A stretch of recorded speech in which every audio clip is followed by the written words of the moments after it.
All right, welcome to today's lecture for CSCE 155 or 156 and 156H. Today we're going to be talking about lists and list-based data structures. Thank you for joining me today. We are streaming live on YouTube here. If I do have my chat box open over here, so if you've got any questions, I'll try to get to them. Otherwise, we're going to be covering lists today. Hopefully you've been able to recover a little bit of normalcy with the COVID going around. But otherwise, this is how lectures are going to go for the rest of the semester. We're going to lecture online. Of course, there are pre-prepared videos already. And of course, you've got Piazza. So let me go ahead and transition over here to our main screen. All right, so lists and list-based data structures. So the motivation now is that dynamic data structures are basically better than arrays. And we're going to start with list-based data structures.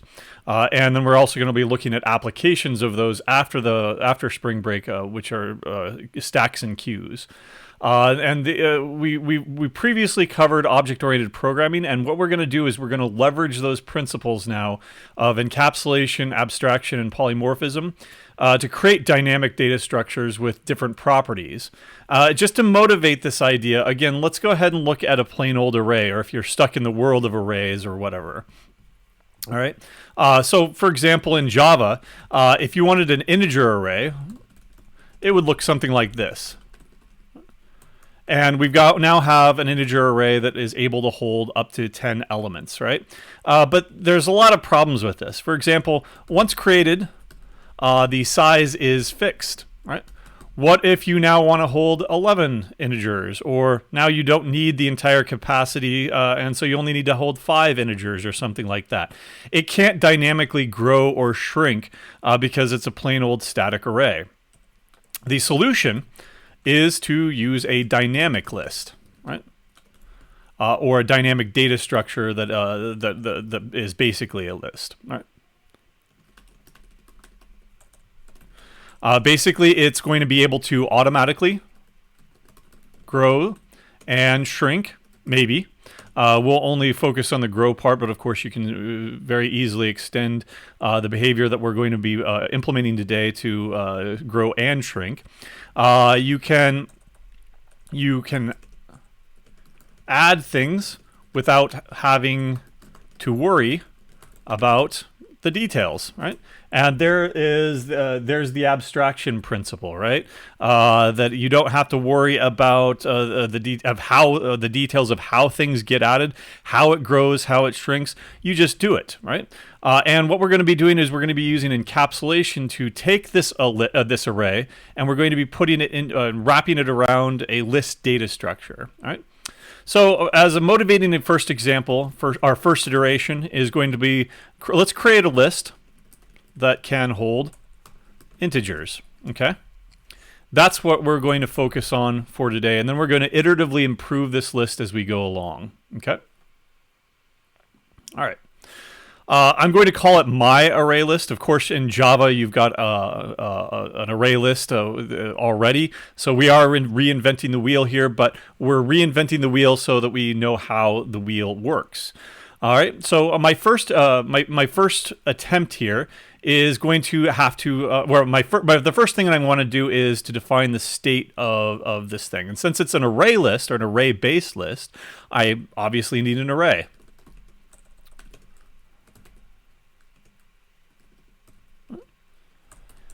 And let's go ahead and make a constructor that will initialize that array.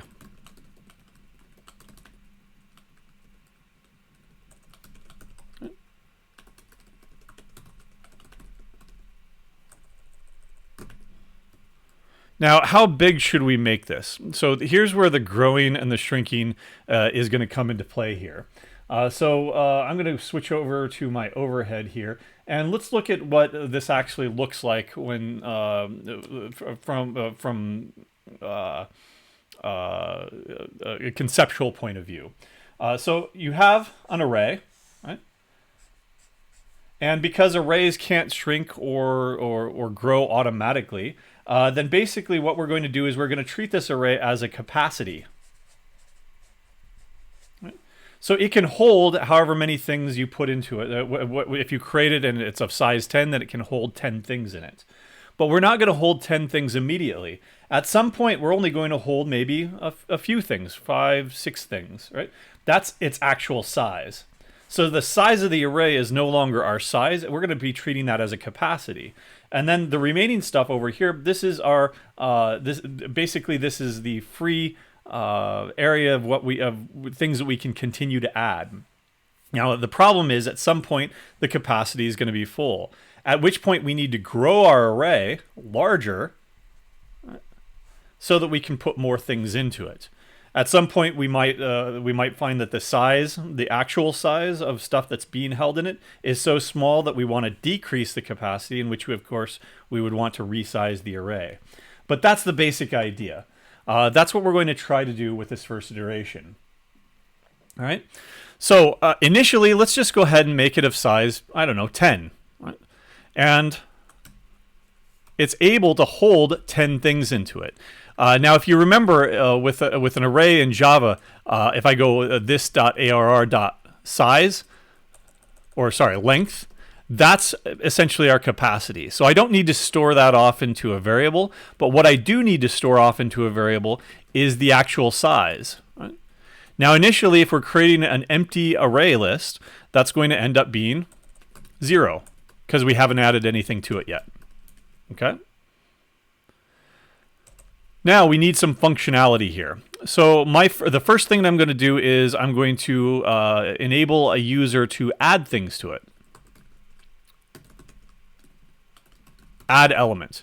And since this is initially it's only for integers, we'll take an integer x. And the behavior here is that we're going to add it to the end of the list. Adds the given element x to the end of the list. Okay? So where is that? Again, let's go ahead and transition over here to the overhead. And let's look at it from, suppose that we've already got elements 5, 7, 3, and 2 in there. And then, of course, we've got capacity to fill. Right?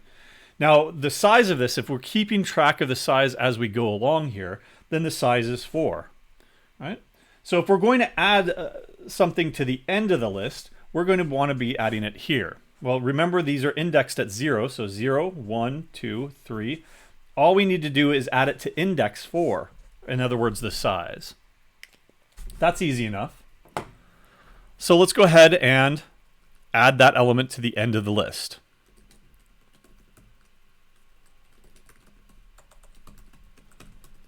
That adds it to the end of the list, and of course now we've added an element, so the size needs to be updated, because we've added one more thing. Right? That sets us up for the next time somebody wants to add an element to the list. Okay. Now there are some things here that we're forgetting. For example, what if it's already full? Right. So this is going to fail if, say, the size of the list is 5. And that's 0, 1, 2, 3, 4. If we try to add it to the index 5, that's out of bounds, so we're going to end up with an index out of bounds exception. And now just to show you what this looks like, let's go ahead and create a main.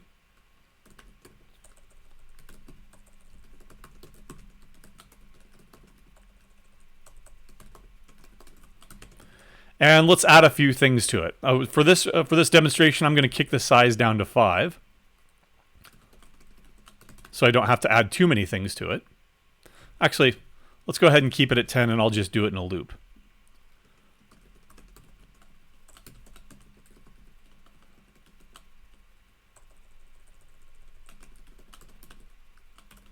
All right. Again, that has capacity of 10, and so if I add 11 things to it,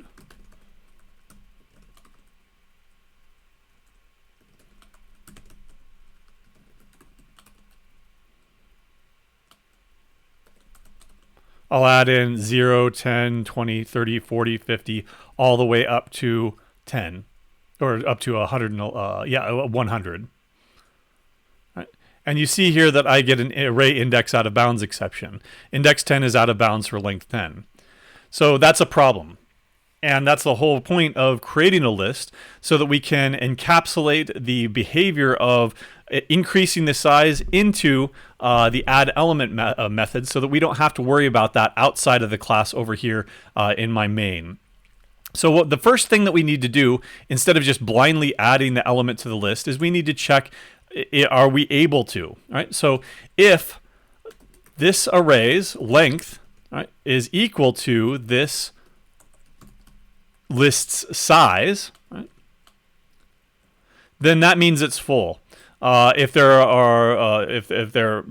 had a capacity of 10, like we started out with, and the size is 10 because we've added 10 things, then we are at capacity and we need to resize the array. Right. Now the way that we can do that is we can create another temporary array.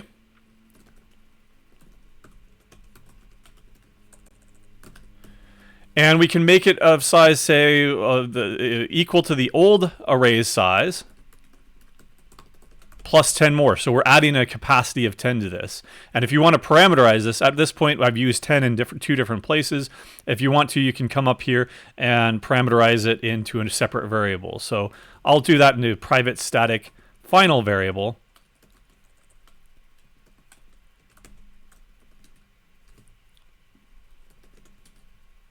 And then I can use that over and over again. And if I ever want to come back and say, well, now I'm going to resize by adding a capacity for 100 more elements or something like that, I can do it with one keystroke instead. All right. So that's a larger array size. And now what I need to do is I need to make sure that I'm taking all of my old elements and copying them over to my new temporary array. So for int I equals 0, I is less than this dot array dot length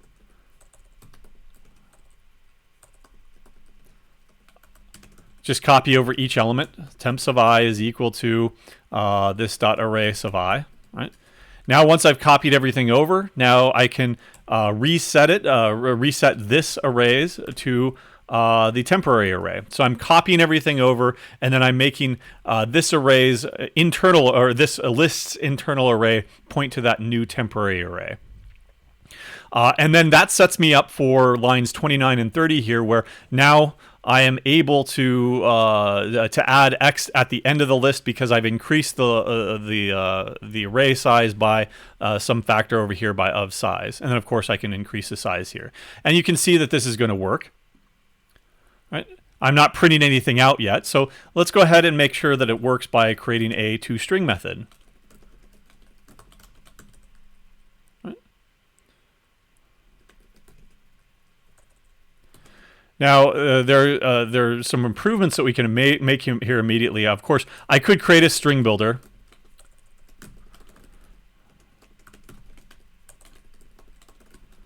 And then I could go through each element, right? And I could sb.append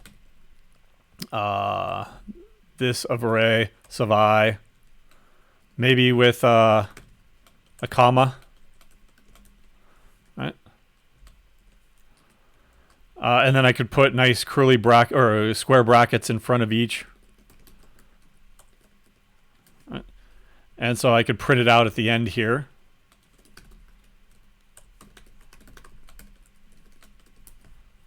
And when I run that, I'm going to get 0, 10, 20, 30, all the way up to 100. Now it continued going past this because, of course, I went to the length. So let me go ahead and fix that immediately. I should only go up to the size. Because you can see here, this is our capacity that we can still put elements into it. We just haven't yet. And there. Now I can print out 0. These are the 11 elements here that I inserted with this for loop here. But again, some improvements here. Why reinvent the wheel? You don't have to do this.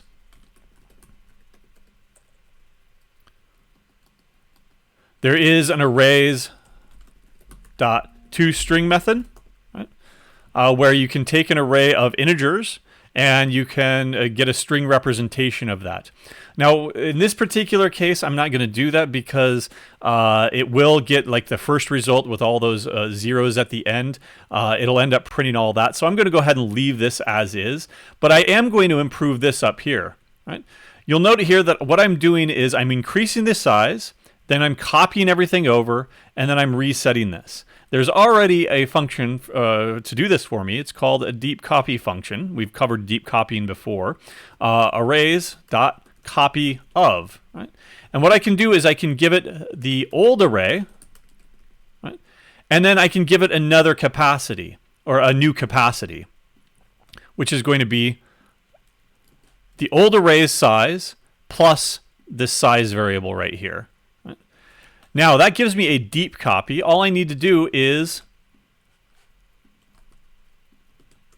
make this list's array point to that copy there. Another thing that you might be thinking about is, what about the old array, right? This array is being reassigned, so that old array that had all the old elements that was full, what happened to it? Well, it's Java, so it's automatic garbage collection. We don't have to worry about it. If you were in a programming language like C or C++ or something where you did a deep copy and then you wanted to get rid of the old copy, you would have to do some memory management yourself and clean that up. But we don't have to do that here because it's Java, right? And we can see that it still works, maybe. Great. All right, we're still able to add things to it and print it out. Now, that's add element, but really what I was doing was I was adding an element to the end. Right? So let me refactor this, and what if we wanted to add an element to the beginning? Right? What would that look like?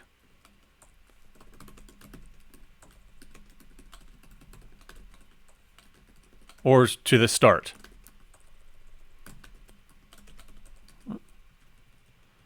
So it's going to look very, very similar here. That if it's already at capacity, then of course we're going to have to increase the size here. So I'm just going to go ahead and cut and paste this code, and that's probably screaming out to you immediately, maybe I should probably put that into another function. Another function like, in this case, let's go ahead and do that. Now, what should we call that function? We could call it resize. But I'll call it increase capacity.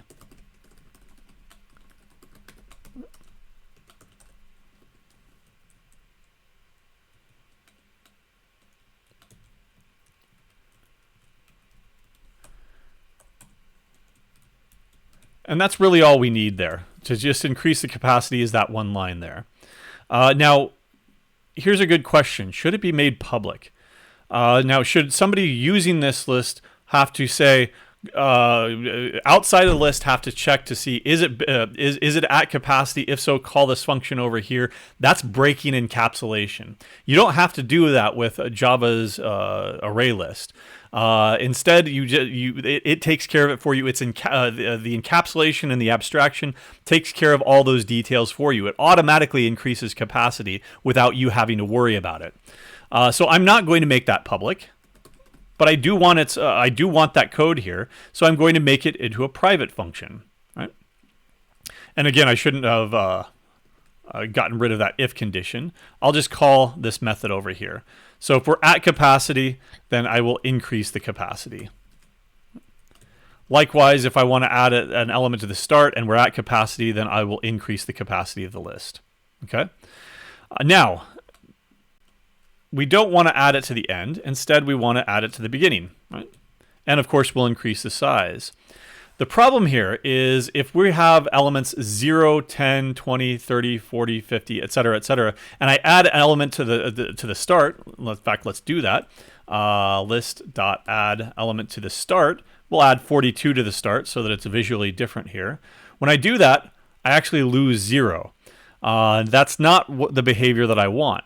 Well, the behavior that I want here is that I want to make it so that 42 is inserted at the beginning, but I'm not losing anything else.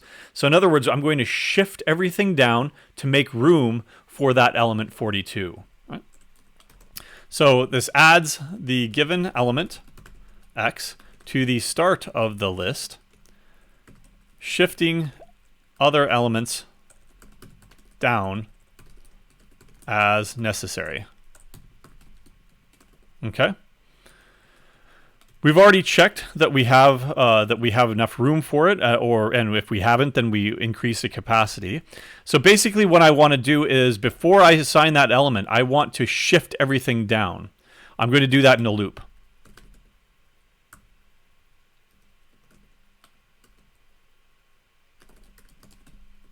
I don't want to shift all the capacity elements down. I don't care about those.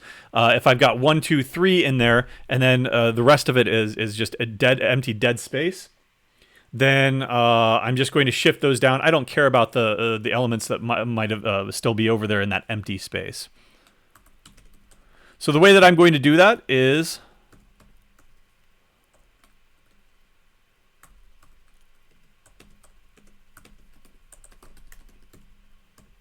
I'm going to take the ith element and I'm going to put it at I plus 1. Now you might immediately find out that this is probably not going to work. Let's find out what it looks like, what it results in. All right. We ended up with zeros everywhere. Why is that? Well, I'm overriding the elements. So a zero is at the beginning, so I end up pushing it over here. Well, what about 10 that used to be there? So 10 needed to be shifted over first. Well, what about 20 that was there? That needed to be shifted over first. So instead of doing a traditional for loop here that starts at the beginning and goes to the end, what I'm going to do is I'm going to work backwards. I'm going to shift that last element, 100, over. Then once I've shifted that over, then I can go ahead and delete that original one there. So I will start at the end point.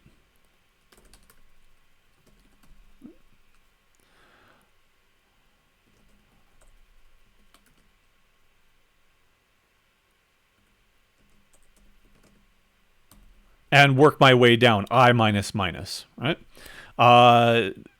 Now, this means that I will have the ith value is equal to the I minus 1th value. Right?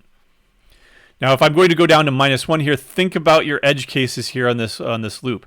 When I gets down to 0, then this is going to be invalid, right? So what I want to do is I want to stop short by 1. When it's 1, then this is going to take on the value of 0. So that's the last thing that gets shifted over here, making room for it down here. Now let's make sure that this works. Of course, I'm still increasing my size here, and I'm inserting it at the beginning. There we go. So 0 through 100, that was the original, and now 42 is in the middle here. Okay. Well, that's two pieces of functionality. You can add stuff at the beginning, you can add stuff at the end. Let's generalize that even further. What if we wanted to add an element to an arbitrary index?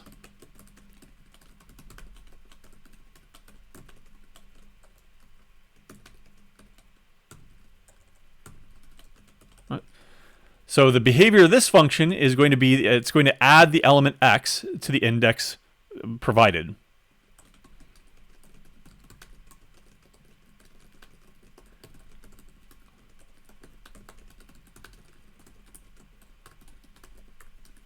Okay. Now, in this case, it's a little bit different because we're going to have to, the other ones, you add it to the beginning, add it to the end. We took care of the indexing ourselves inside this class. What's happening now, however, is that outside the class, you're providing an index. So what if I provided an index of, say, -10, right? The negative indices are not allowed. What if there were 4 elements in there and I said, I want you to add this at element index 50, right? Well, what about all those elements in between? So what we're going to want to do is we're going to want to put a little bit of controls on that. And the way that I'm going to be doing that is simply by checking the index. If the index is less than 0, then you gave me some bad input. If it's less than 0, I can't add. If 0, I can add it to the head. That's fine. Or I can add it to the start of the list. 1, I can add it there. Yeah. If there are 4 elements in there, I could add it to 0 and shift everything down. 1, 2, 3, even 4 makes sense because that's adding it to the end of the list. But if it's negative, as in this case that I'm checking here, or if the index is greater than, now the size here is 4, 0, but it's index 0, 1, 2, 3, 4. But I want to add it to the element at index 4. So if the index is greater than the size, then I want to reject that. And the way that I'm going to do that is simply by throwing an exception. You see this with Java's array list or linked list or whatever you're going to use with an index out of bounds exception, right? I could do it that way, but again, I'm just going to do it a little bit different here so that we're not reusing or we're not completely reinventing the wheel in the same way. Index out of bounds. Okay. Now let's go down here and add it to, let's do a few more things here. We'll add index element at index. Let's test some extreme elements here, 0, and then we'll add, I don't know, 99 at index 0. That should result in, you know, the list that I have down here, but now 99 should be at the beginning.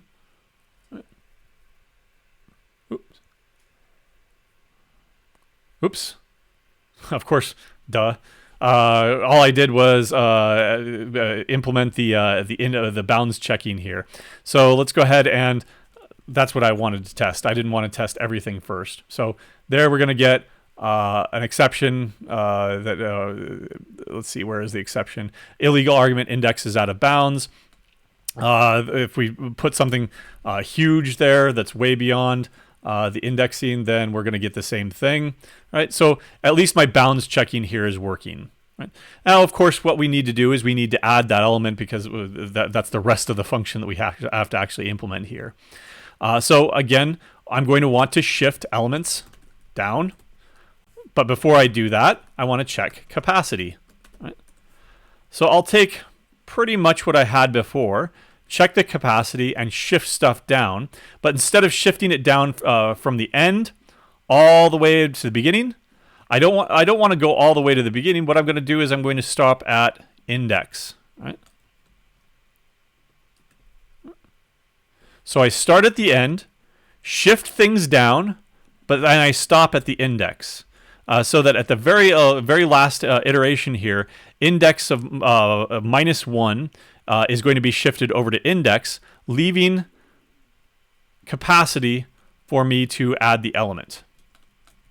And of course, I want to make sure that I increase the size as well. And we're not putting it at the head, we're putting it at index. Okay?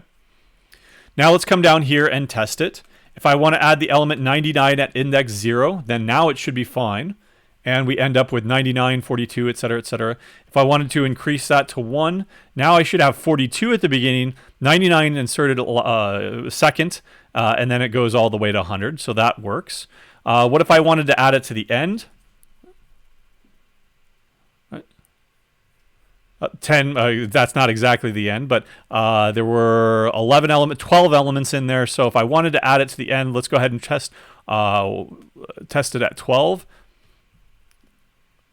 There we go. That adds it at the end. Now, if I go one more, I'm going to expect that illegal argument exception, and the index is out of bounds. So everything looks like it is working here, except for I've got a lot of repeated code here, right?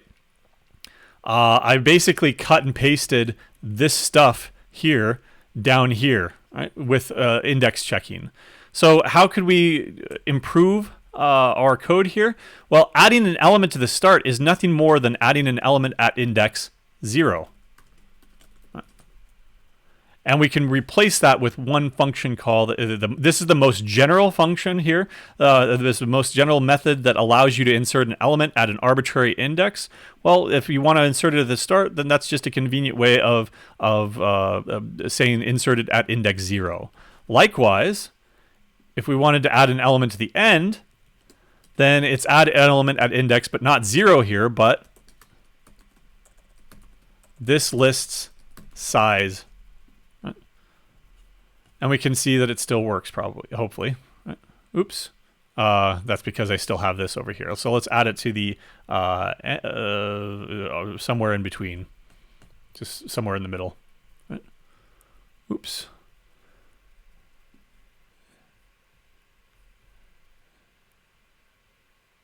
And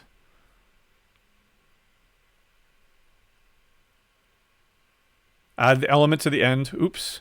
So if it's greater than the size,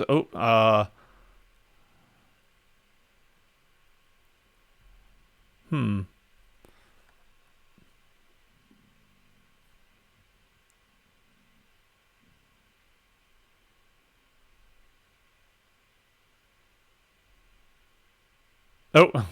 duh. It should be. So we're taking X first and then the index. So let me go ahead and change that around. There we go. And I also made the same mistake over here. That it should be X added at index 0. There we go. I just have to remember which direction we went. All right, there we go. And that is adding 99 to 6, and it looks like it still works. Okay, we were adding everything to the end anyway. Okay. All right. Well, that's that gives us a way of putting stuff into our list. A data structure is much like a database in that it holds data. So you basically want the 4 elements of CRUD. You want a way to create stuff, insert, retrieve stuff, update stuff, and delete stuff maybe. So at this point, I've got a way to create stuff. I can put stuff into the list, but I probably also want a way of getting stuff out. So what I'm going to do is I'm going to create another method here that you can get an element at index.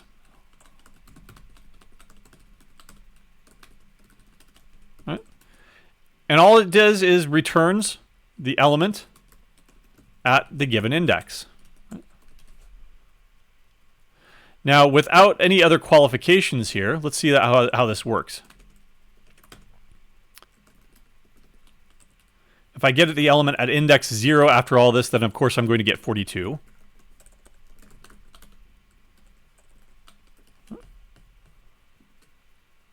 All right, there it is. If I get the element at index, say, I don't know, -10 though, that's clearly not going to work. It ends up with an index out of bounds exception, which might be just fine, but it's giving me this whole stack trace here. Maybe I should be consistent about it and throw an illegal argument exception instead. Okay. So here's my get element at index. Now, if you get the element at if the index is negative, then you throw this illegal this index out of bounds exception, or if it's greater than or equal to the size in this case, because if you've got 4 elements in there and you're 0 indexing, 0, 1, 2, 3, 4 would then be out of bounds. Otherwise, you return the element at this particular index. Okay, and we get the same behavior here, but we get a different specialized message for our particular list. You can also see how you might want to like have a replace element or remove element or something like that, and those would be very, very easy to implement now that you've got the basic idea. If you've got 5 elements and you want to delete this element, then that means that you would end up shifting things down. If you want to update this element, you'd end up taking it out and replacing it with something. And you can provide as many different versions or variations on these functions and methods as you want. But again, it's already done for you in the ArrayList implementation or the list implementations given to you in Java.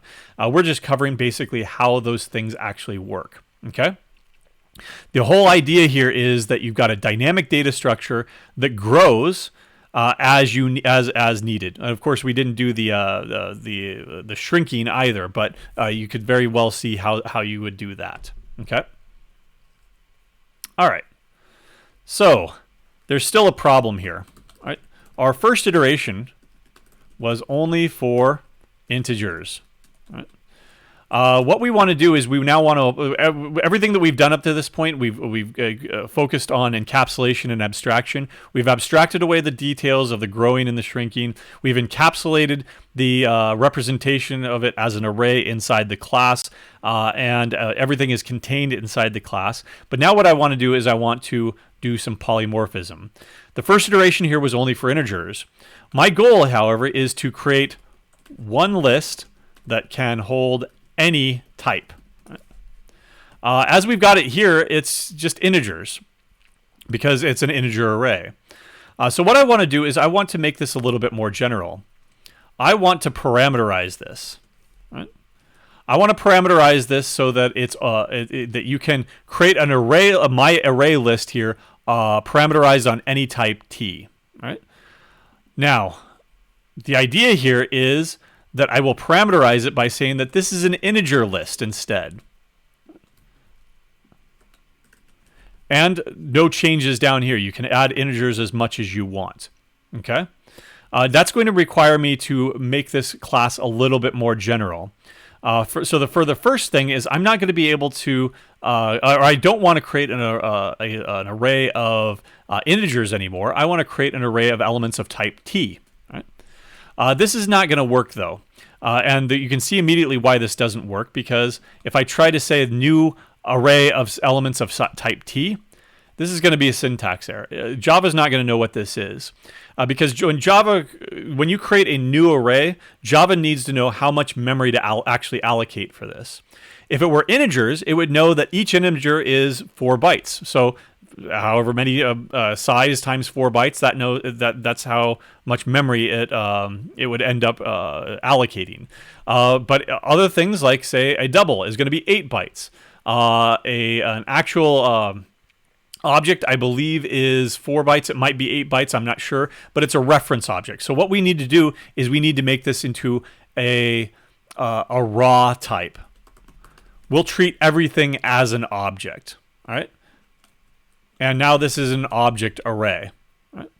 But one thing that I can do here is I can force it to become an array of elements of type T, right? By doing a typecast here. Okay. Now this is not absolutely necessary. It'll treat it as an object array. But if I wanted to say elements of type T up here, and then force it to become that type, now these are compatible, right? Yeah, it's an array of objects, but we're going to force it to become elements of type T. This is safe. This is in general, this is a contravariance, right? Taking a superclass and treating it as a subclass. I'm taking everything in Java as an object. I'm going to force it to become elements of type T. In this case, elements of type integer. Now, contravariance is not necessarily always safe, but it is going to be safe in this case because we're going to enforce that through our interface. And what I mean by that is, if you want to add an element to the end, you're no longer going to give me an element of an integer. You're going to give me an element of type T. That ensures that when I add this element here, x, it's going to be the element is going to match its whatever you created it as. It's going to be an integer in this case, or if you created a my array list of doubles, then it would enforce it, and the compiler would enforce it and say, yes, you are only allowed to put doubles into this list. All right.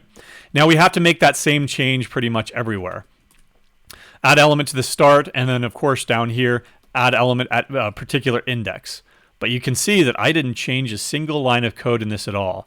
The behavior is all the same, but I've made it generic using polymorphism, using parameterized polymorphism, so that I have now one list implementation that will work on any type. Right? And of course I need to change a couple of other things here. Elements of type T.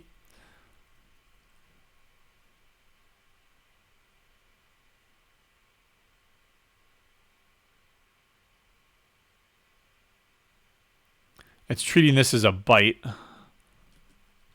Let's try doing this. Okay, it's not going to allow me to do that. I will force it to become an object array so that I can reuse this code. Oops, still not.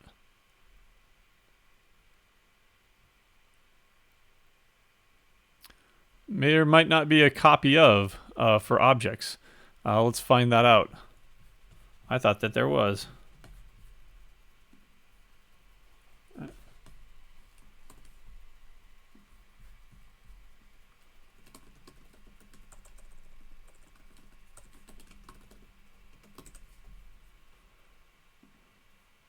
Not tutorials point. Let's actually look at the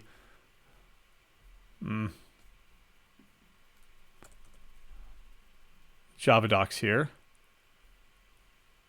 All right, that's still not what I'm looking for. There we go. There should be one for object, but there is not. Oh, there's the original. So we want copy of Okay, this should work then.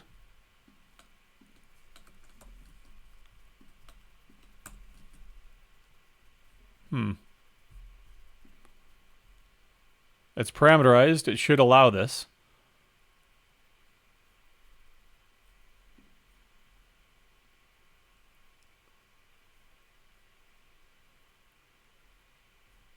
Oh well. For now, let's go ahead and do it manually.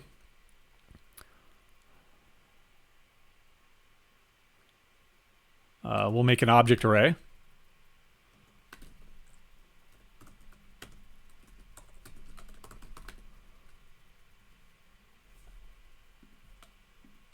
Of a new size. Copy everything over.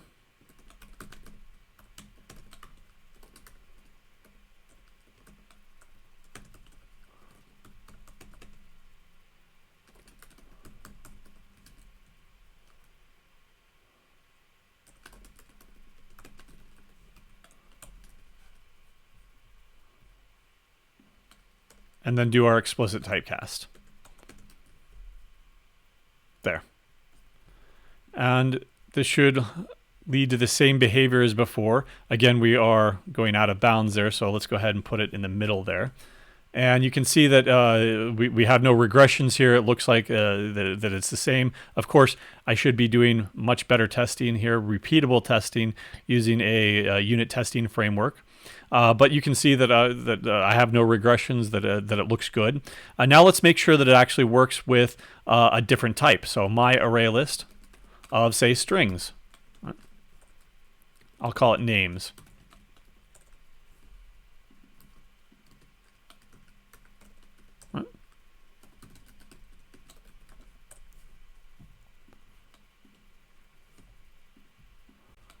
I'll add it at the beginning. Oops. Index comes second. Then I will add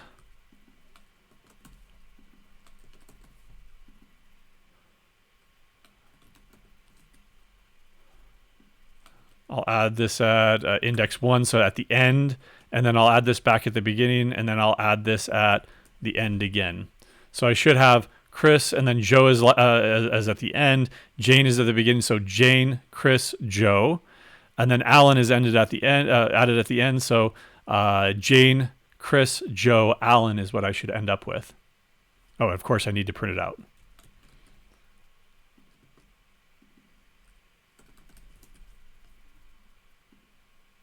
There we go. So it's Chris. Oh, okay. I was wrong about Alan. Alan gets inserted in the middle here because at that point, Jane, Chris, Joe, 0, 1, 2. That's where Alan gets added right there. Okay. But you can see that having one implementation means that I don't have to ever worry about this problem again. And of course, Java's already done it for me. They've already created an array list. And I wouldn't, in practice, I wouldn't reinvent the wheel, but this is basically what it looks like. Okay. All right.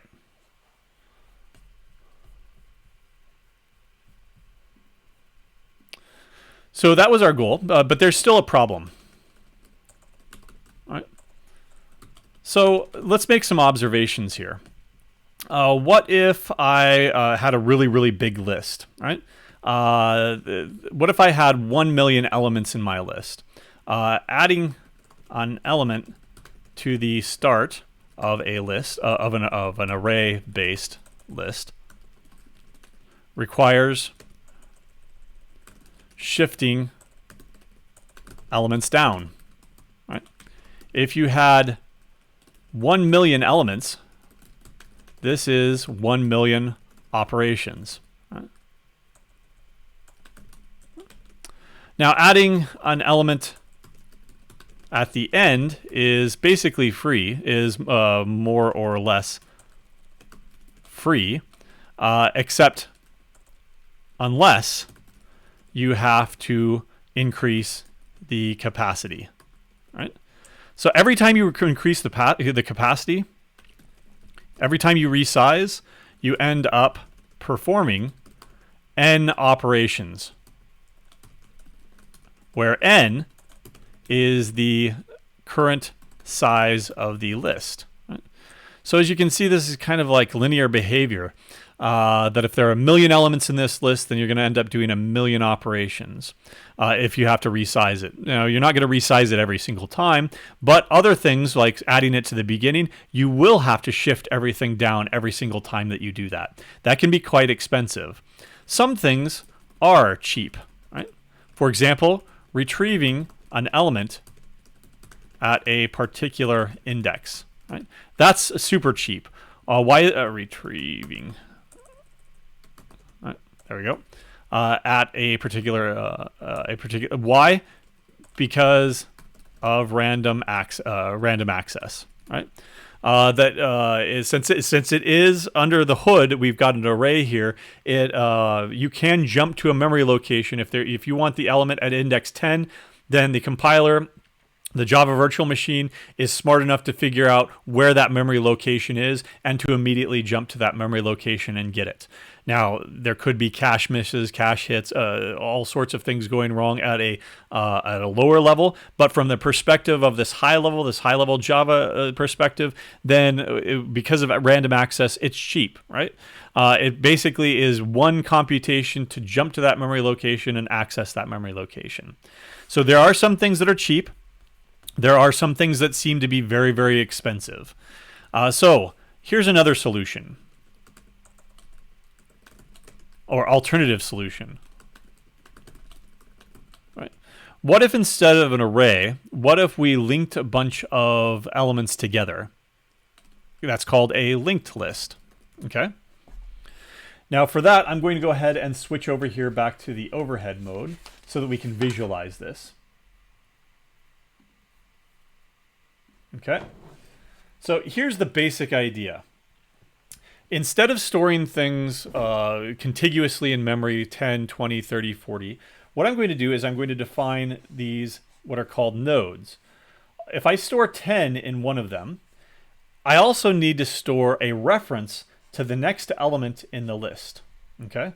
And I'll store 20 in the next node.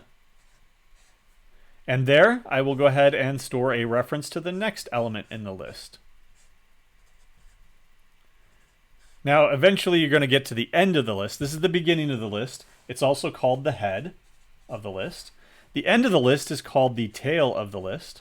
Right? Head and tail, beginning and end. And eventually you get down to the tail and there's no more elements. So I'm just going to depict that as phi or null or something like that. And in Java, we're going to actually use null to reference that, or to represent that. But no, you could still use indexing. So this is the element at index 0, 1, and 2. But instead of keeping them all contiguous in memory, these three things could be stored at completely different memory locations all over the place. And now to jump to the next one, all you need to do is read this reference. And it's going to be, instead of a cell in an array, now this is going to be another object. This is going to be a node object. These are called nodes. Nodes will contain an element and a reference to the next node. Now you can immediately see how you might want to achieve the insertion, the basic CRUD, the create, retrieve, update, and destroy within this kind of data structure. What if I wanted to add an element to the beginning of the list? Okay. To do that, let's go ahead and look at another depiction here. I will zoom in on that. Here's 10. This is the head of the list. It's a reference to the head. Now, what if I wanted to insert something in the beginning? I don't need to shift anything down at all because these are not stored contiguously in an array anymore. Instead, what I can do is I can create a new node. Say I want to put 42 at the beginning now. There's my new node. All I need to do now is make the head reference here point to this new node. Right? And it's no longer pointing to this old node here. Before I do that, though, I need to make sure that 42 is pointing to the old head. Right? And now I don't have to shift anything down. Now this becomes basically a free operation, something that's not going to cost me that much. All I had to do was create this node and shift around two references to it. And that's it. I don't have a loop. I'm not shifting a million elements down. If there were a billion elements over here, it would cost me the same as if there were only 10 elements over here, because I'm only doing the same 3 operations. Create a new node, put something in it, reference this head over here, and reference the old one over here. So in other words, that solves my problem of shifting things down. And now inserting at the beginning is basically free. But it comes at a cost. What if I have this really long list, this linked list, and ... and there are a million elements in it. Right? So there are 1 million elements in it.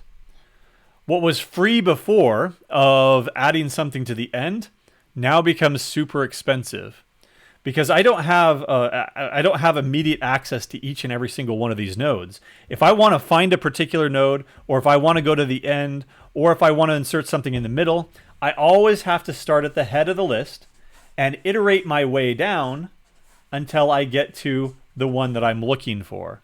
So if there are a million elements here, that traversal, that next, that's going to cost me a million operations.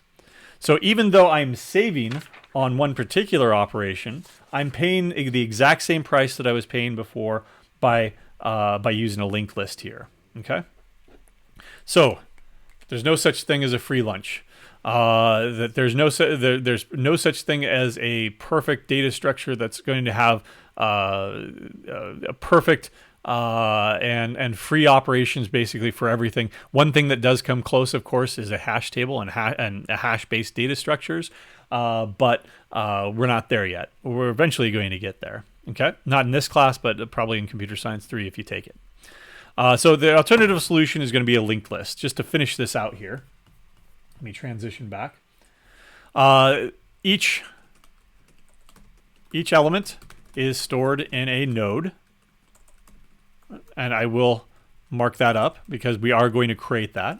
Each node stores a reference to the next node in the list. Right? Each node thus is linked together or chained to each other. Right? So it's like links in a chain, and you can make them as long as you want. But if you've got this really long chain, and you need to insert something in the middle, then you basically need to start at the beginning and go all the way to the middle, then break that chain and insert something in the middle, right? Inserting a new node at the head of a linked list becomes fairly simple and free. It's almost essentially free because you're only doing a constant number of operations. However, other operations, such as inserting at an arbitrary index, or at the end, or retrieving an element, become expensive. Right? And we haven't talked about it yet, but it becomes an order n operation, an order linear operation. This is something that we're going to be getting into eventually here in the after the break, after we've gone over the details of creating a linked list. Okay. So that's enough for today. But what I'm going to do on next time is I'm going to go through the same basic process that we just did with an array-based list, and I'm going to we're going to make a linked list, and we're going to find out we're going to do the same basic operations of insert at the head, insert at the end, insert at an arbitrary index, retrieve